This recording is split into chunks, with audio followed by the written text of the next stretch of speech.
I'll be working on Unit 3, Week 6, and we'll be focusing on the benchmarks 2.1 and 2.2, which is text features and text structure and central idea. The more pieces. Week 6 is a great chance to go back and hit any of those benchmarks that maybe the students don't quite have mastered yet. And actually in the scope and sequence, it mentions R2.1 and R2.2, so it gives us yet another opportunity to go back and continue to work on stacking, which I know your school's been working diligently on in those after-school MOU hours. In addition to looking at those, which of course is going to give you a chance to revisit the text features and the text structures for your particular grade level, it'll also be a nice time to stack identifying those central ideas and explain how relative details support that idea in a text. Speaking of which, we always want to take a look at the connected text that is available to us as far as resources. And so if we take a peek, we notice that we do have a social studies piece on the moon, which is located in the Read and Writing Companion, which takes us back in time to '69 when the Apollo 11 mission occurred.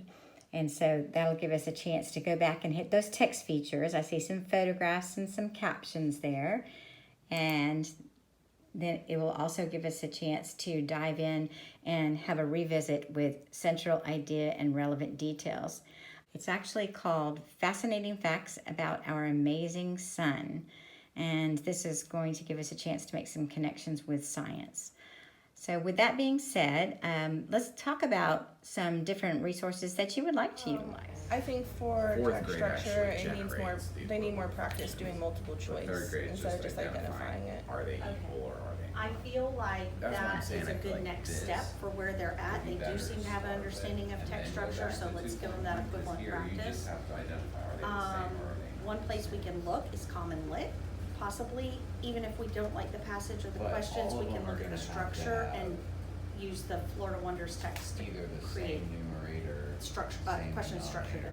And I just happened to be over at Spessard, and we were doing some half-day planning and then at Paget, and there are some things in Schoology that are for a different grade level, but we could definitely use the formatting.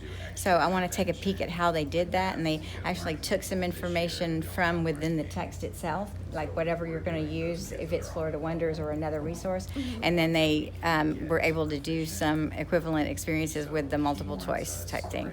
Third and fourth grades benchmarks are almost identical. The only difference is third grade is only identifying chronology, compare and contrast, and cause and effect. Fourth grade is identifying sequence, problem and solution, and description. What they did was they actually took a component of the text that they were reading, all kinds of, it was Food Fight, and it talks about genetic modification of food.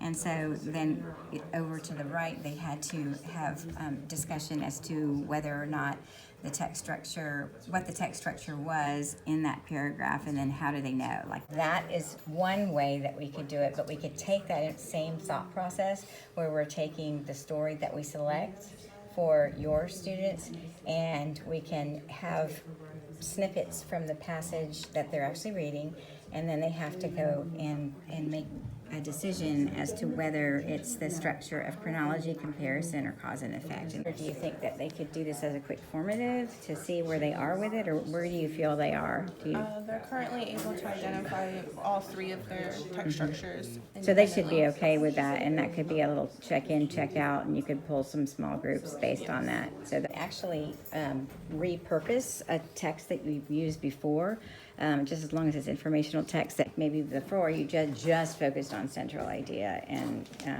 the relevant details, and this time you could add in the text structure. Did you happen to do any of these texts when you were in Earth and its neighbors? You did Earth and its neighbors? Mm-hmm. Okay, so we could possibly lift some text from Earth and its neighbors and create a multiple choice type format. And let's check. They've already read this before. They've talked about the central idea and then the relevant details, and explains that, how they supported.